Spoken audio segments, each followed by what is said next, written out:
So kukunin natin ang alaqat. Wa ammal alaqatul iktisadiyah famithaliha. No? Ammal alaqatul iktisadiyah famithaluha. Famithaluha. So dito po, ano yung mga alaqatul iktisadiyah? Ano yung alaqatul iktisadiyah? Ano ibig sabihin? Yan po yung mga ugnayang pang-ekonomiya. No? Mga ugnayang pang-ekonomiya. Alaqatul iktisadiyah famithaluha al-milkiyatul khassa. Anong halimbawa niyan, ya ikhwani wa akhawati? Yung ugnayan sa loob ng bansa at saka ugnayan sa pagitan ng mga bansa. Ano ibig sabihin ng ugnayan sa loob ng bansa? So una, bibigyan ko kayo ng example dyan. Sa ugnayan sa loob ng bansa, dito muna tayo sa domestic, tapos punta tayo sa international. So mga ugnayang pang-ekonomiya sa loob ng bansa, isa na doon yung pribadong pagmamay-ari, no? Al-milkiyatu khassa sa Arabic. Pag pribadong pagmamay-ari, karapatan ng isang tao sa isang ari-arian. Kayo naman ang magbigay ng another example. Tafaddalu. Ano yung ugnayan sa loob ng bansa, yung ugnayan ng pang-ekonomiya sa Pilipinas mismo? Wag muna tayo lalabas, mamaya lalabas tayo papuntang Iran. Tafaddalu.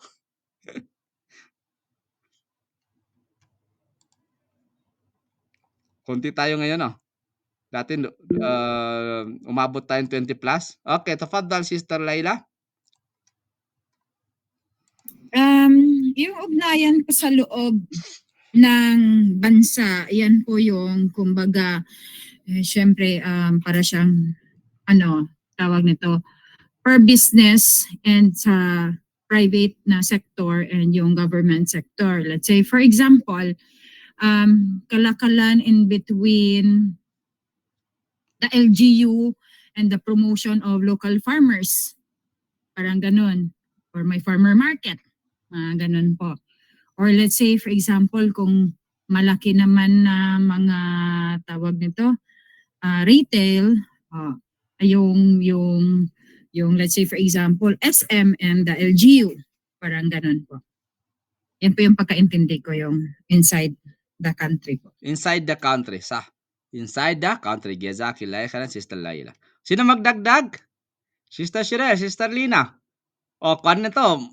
Labanan ng jurisprudence, labanan ng Sharia and law, at saka Sharia economic law. 3 department kayo dito. Masya Allah. Yala.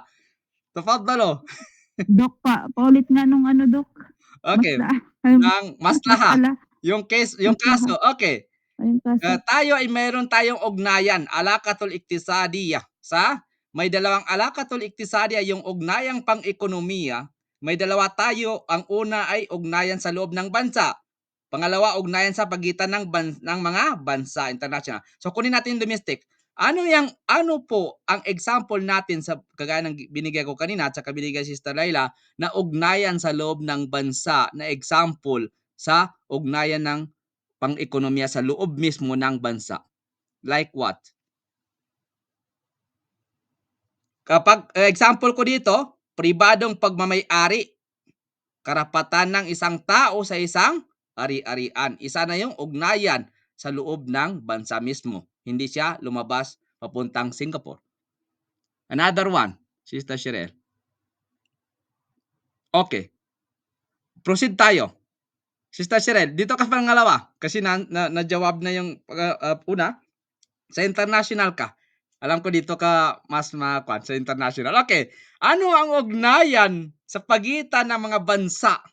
Labas na tayo, punta ng Singapore, punta ng China, punta ng Switzerland, punta ng UK, punta ng Cape Town in South Africa. Ano ang ugnayan sa pagitan ng mga bansa? Ano example natin dyan? Magbigay ko ng example. Palitan ng produkto at serbisyo sa pamamagitan ng international trade. Isang example pa, paglipat ng kapital at mga manggagawa sa ibang bansa. Kayo naman. Tafaddal, Sister Shirel. Yun ang example natin. Sinagot ko na, Dok. Sinagot? Okay. Kasama din po yung yung pagpataw ng taripa. Bawat bansa yun, nagpapataw tayo ng mga taripa ng mga tarifa, produkto, yung nangyari ngayon sa US, no? At saka, Hmm. ano nangyari nun? Kwento mo daw saglit, in 1 minute, At between the US and Philippines sa tariff? ilan ba yung tariff na pinataw sa atin ng US? Hindi ko rin alam. Ilang percentage? Kalimutan ko na. Below na. So, yun ang example. Oh. Masya Allah, barakallahu fikum, masya Allah. Ngayon kayo ay economist na. Masya Allah. Okay, proceed tayo. Tingnan yung connection ng economics doon sa political science and international studies at saka international relations. Mag-connection sila, may ugnayan. Allahu Akbar. Yan ang ulum. Okay, bismillah, barakallahu fikum. So, yung in short po, ya ikhwani wa akhawati, proceed tayo. We have 30 minutes. Ang ekonomiya ay hindi lamang tungkol sa pera, kundi sa lahat ng gawain. Hindi lamang tungkol sa pera, kundi tungkol sa saan? Ang ekonomiya po ay hindi lamang tungkol sa pera, kundi sa lahat ng gawain, relasyon, services, at epekto na may kinalaman sa pagtugon sa pangangailangan ng tao. Yan po ang economics. Napakahalaga po ang economics. Lahat pinapasukan niya. Ano ang makukuha natin na aral dito? Ang makukuha po natin na aral dito sa pamamagitan ng maayos na pamamahala sa pagkonsumo, al-istihlak, production, al-intaj, pamahagi, at tawzi' in Arabic, at palitan yung exchange at tabadol, masisiguro ang balancing pag-unlad ng individual, lipunan at bansa. I-short nyo daw ninyo. Barakallahu fikum. Ayun nakuha natin lahat. Tapos i-digest natin. Barakallahu fikum. Tafaddalu. Ano yung nakuha natin today? Tingnan nyo. May kwan dito. May para sa Islamic at saka sa conventional. Kilala nyo to?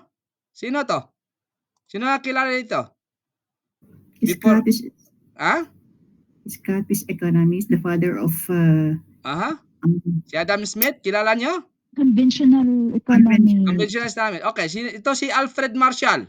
Okay, nakuha natin ang elm. Ang ibig sabihin ng agham dito ay ang agham ng ekonomiya. Yan ang una. Pangalawa po yung kahulugan ng pang-ekonomiya, economic activity. An-nasyat, al-iktisadi sa Arabic. Pangatlo po yung bunga, ang mga bunga ng pinomena ng ekonomiya. So, yan po yung, anong tawag dyan sa Arabic? Yung pinomena? Ito po, al-zawahir. No, al-zawahir. Tingnan nyo. Iktisadi. Al-zawahir al-iktisadi. So, al-zawahir, iba yung pag i-translate natin sa Arabic language, iba ang meaning. Sa economics, iba din. Sa Sister Cheryl, kaya delikado po yung Arabic. Maraming, every courses, every specialization, there is on lingwahe or language. Language of economic, language of jurisprudence, language of legal terminolohiya ng law, masalan, ay magkakaiba. Kahit English yan, kahit Arabic yan, magkakaiba ng meaning. Okay, pang-apat tayo ay mga ugnayang pang-ekonomiya. Yun na yung al-alaqatul iktisadiyya. May dalawa pong alaqatul iktisadiyya. Domestic, ugnayan sa loob ng bansa, at saka ugnayan sa pagitan ng mga bansa, bima'na international trade. Okay, yan ang khulasa in short. Okay, kukunin natin, ulitin natin para i-digest natin ang bawat isa dito. Mula sa saan? Saan yung tarif? Ito, tariful ilm. Digest natin na mas malawak pa. Palawakin natin. Bismillah. Ready na? Okay, bismillah. Ang agham na ito ay isang kaalamang napatunayan at sistematikong inayos. Napatunayan, muhakkaka, ay nangahulugan na subukan na sa pamamagitan ng eksperimento at pag-uulit ng pagsusuri, kaya maaasahan ang katotohanan nito. Yan po ibig sabihin ng muhakkaka dyan. Muhakkaka. No, nakita natin muhakkaka? Saan yung muhakkaka? Tingnan nyo. Yan ay napakalawak. Pag explain pa natin ng malawak to, hindi tayo matapos. Pero short lang to. No? Economics, lingwahe yan. Language of economics yan. Okay. Muhakkaka. Yan po ibig sabihin ng muhakkaka. Yung munasaka, yung munasaka po, inayos. Paano? Ang munasaka po ay nangangahulugang maayos na nakaorganisa ayon sa mga larangan at maudu at paksa na tinatalakay nito. Anong halimbawa niya? Nakuha natin kanina, pero ulitin natin para mas malinaw pa inshallah. Sa agham ng ekonomiya po, sabihin lang ninyo pag mabilis ang ating pagsasalita. Mabilis ba? Kulangan natin. Okay, sa agham ng ekonomiya, ang mga teorya tulad ng supply and demand ay napapatunayan sa pamamagitan ng obserbasyon at pagsusuri ng merkado. Pangalawa, ang mga paksa ay sistematikong hinati sa macroeconomics, ekonomiya ng buong bansa. Yan po yung macroeconomics, ekonomiya ng buong bansa. Makuha natin definition niya mas malawak pa. At microeconomics, ekonomiya ng individual o negosyo. Yan po ang assignment ninyo mamaya-maya. What is the difference between the macroeconomics and microeconomics with examples? Pakisulat, Sister Shire. Sa agham na ito po, sa agham pangkalikasan po. So, ang una po, ang agham ng ekonomiya. Tungo tayo sa pangalawa, sa agham ng pangkalikasan. Ito ay example natin at aplikasyon natin sa buhay ngayon.